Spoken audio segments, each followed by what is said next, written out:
జారత్వానికి దూరంగా పారిపోవాలి.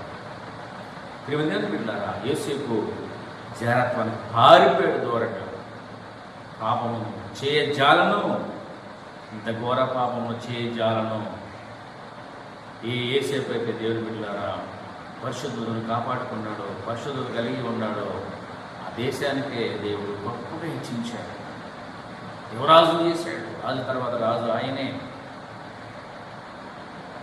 నీ జీవితం ఆశీర్వాదకరంగా ఉండాలి అంటే, పతనంగా ఉండాలి అంటే దేవుని బిడ్డలారా, నీ జీవితంలో పరిశుద్ధత ఎంతో ప్రాముఖ్యమైనది. ఎంతో ప్రాముఖ్యమైనది.